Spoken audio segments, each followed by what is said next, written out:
देवराज इंद्र के सब देवता थे, आज्ञा मांग करके। और इसमें जो लीडर बड़े बड़े हैं, नल है, द्विविद है, कुमुद है, जामवंत जी है, महाराज विभीषण स्वयं है, सब बैठ गए विमान में। और विमान वहां से चलता बना, चलत विमान को लाल होए, चलत विमान को लाल होए,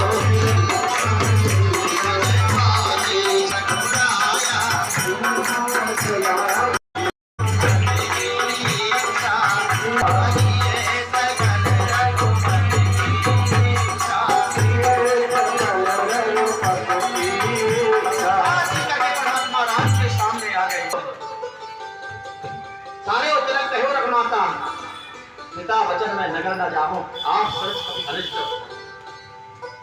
मुझे पिता की आज्ञा है, जाओ सुग्रीव, लखनलाल, जामवंत, विभीषण को तिलकसार को सम्मानिए, विभीषण को राज कर दीजिए। विभीषण ने माता जानकी को बेटी की भांति विदा किया। पालकी आई, पालकी में सब बानर भालू देखने दर्शन को दौड़े, तो वहां के जो रक्षक हैं वो दौड़ने मारे, रक्षक को बाहर उठाए। भगवान ने कहा, आए हैं राम हमारे अवध।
ब्रजगोपाल नायक। आज यहाँ पर क्या कार्यक्रम हो रहा है? आज राम राज्य है, रावण वध हो चुका है, परमात्मा भगवान श्री राम का राज्याभिषेक हुआ है आज। और राज्याभिषेक के सनातन धर्म की रक्षा के लिए ये अवतार हुआ था। और सनातन धर्म की रक्षा की स्थापना भगवान ने 9,57,000 वर्ष पहले कर दी थी इस धराधाम पर।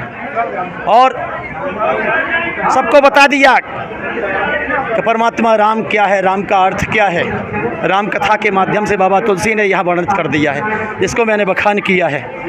और परमात्मा राम का यहाँ पदार्पण विप्रधेन सुरसंत तलीन मनोज अवतार निजीक्षान नतन माया गुण गोपार, इसीलिए उनका अवतार होता है। धरती पर आने का उनका यही प्रमुख कारण, सनातन धर्म की रक्षा करने के लिए उनका अवतार होता है।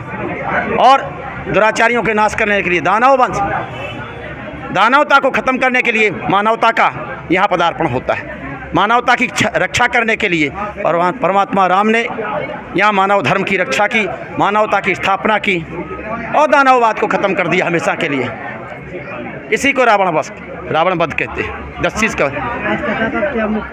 मुख्य का उद्देश्य आज परमात्मा राम का जो राज्याभिषेक हुआ है, कथा को अंतिम विराम देते हुए बाबा तुलसी ने राम राज्य की परिभाषा का व्याख्या कर रहे हैं। और आज मुख्य उद्देश्य ही है राम राज्य की स्थापना है। राजगद्दी परमात्मा राम को दी जा रही है। उसी अवसर पर ये सब एकत्रित हुए हैं, हम और आप। उनको राजगद्दी के लिए यहाँ जितने लोग आए विराजे हैं, सब ने भूर भूर प्रशंसा होकर के उनकी प्रसन्नता में यहाँ नाच गान किया। राम कथा के समापन अवसर पर कथा व्यास जी ने जो राम रावण युद्ध का जो मार्मिक वर्णन किया, उससे हमारे सभी दर्शक बहुत भाव विभोर हो गए। और इसके बाद वो जब अयोध्या प्रस्थान हुआ और फिर जब अयोध्या पहुँचे, राज्याभिषेक हुआ, तब सब लोग बिल्कुल नाच गाने से लेकर मस्त हो गए और सभी लोग जो है एकदम विभोर हो गए। और सुंदर राम कथा का समापन आज जो है हुआ।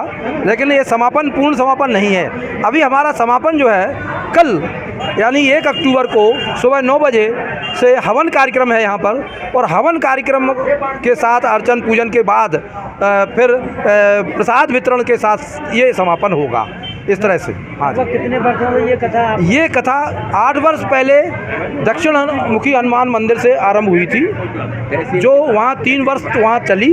इसके बाद कोरोना के उस दौरान 2 साल बंद रही, फिर यहाँ ये 3 साल से लगातार चल रही है। इस तरह से ये 6वीं राम कथा का आयोजन है, जो कि इस बार आयोजित किया गया। कथा में लगभग कितने श्रद्धालुओं ने आज भाग लिया? आज लगभग 200-250 श्रद्धालुओं ने भाग लिया, लगभग 200 के लगभग श्रद्धालुओं ने भाग लिया, क्योंकि आज लास्ट अंतिम अवसर था लोगों को, और इसलिए अधिक संख्या में, मौसम भी बहुत सुंदर था, इसलिए अधिक संख्या में लोग यहाँ उपस्थित हुए आज। वैसे क्या नाम है? रमेश चंद सराफ। आज जो कार्यक्रम हो रहा है, क्या वर्णन किया गया और इस भागवत कथा से जनता को क्या संदेश देना चाहिए?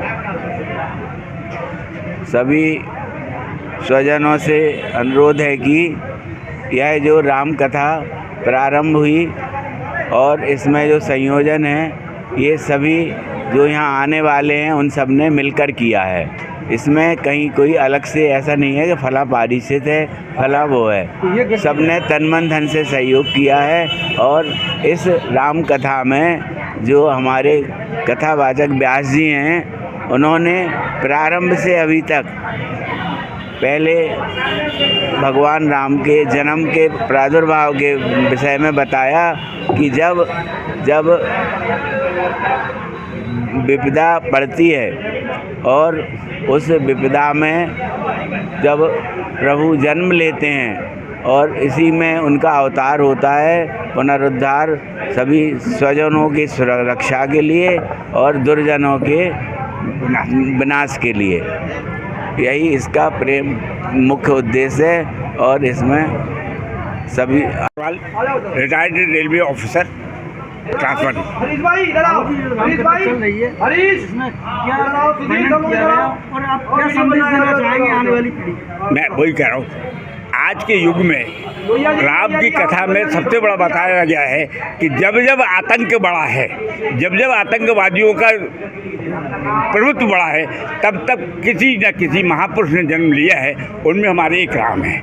आज के युग में अगर हम उस पद्धति को देखना चाहते हैं तो हमको राम के जीवन से सबक लेना पड़ेगा। और आज आप देख रहे हैं कि आज की परिस्थिति में सनातन धर्म पर जो आघात हो रहा है, आतंकवादियों का जो प्रचलन बढ़ रहा है, आतंकवादी बढ़ते जा रहे हैं, उस समय अगर हम अपने भक्तों में, अपने हिंदुत्व में, सनातनियों में राम कथा का वर्णन करवाते हैं तो उससे उनके अंदर सनातन धर्म की जागृति होगी, हिंदू धर्म के प्रति उनकी आस्था बढ़ेगी। हमारे छोटे बच्चे जो कि आज हिंदू धर्म को, सनातन धर्म को भूल गए हैं, वो इस कथा से माध्यम से अपने हिंदू धर्म को सुनेंगे। हमारे व्यास जी ने अपने पूरे उस प्रवचन में हिंदू धर्म की ही व्याख्या की। राम राज्य और होता है तो क्या होता है, और जब आतंकवाद होता है तो क्या होता है, इसका पूर्ण वर्णन अपनी रामकथा में 8 दिन में पूर्ण किया। और उन्होंने बताया कि जहाँ जहाँ आतंकवादी आए हैं वहाँ हमारे सनातन धर्मियों ने, जो हिंदू धर्म के मानने वाले हैं, उन्होंने उनका समर्पण किया है। यही इस कथा का मूल उद्देश्य था, जो हम लोगों के था कि हम हिंदुओं में हिंदुत्व जागृत करें। यही हमारी भावना थी, जो कि हम इसमें सफल रहे।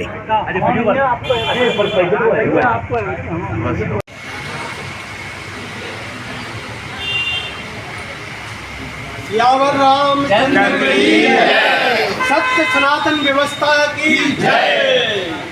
राम लक्ष्मण जानकी जय बोलो हनुमान की, राम लक्ष्मण जानकी जय बोलो हनुमान की।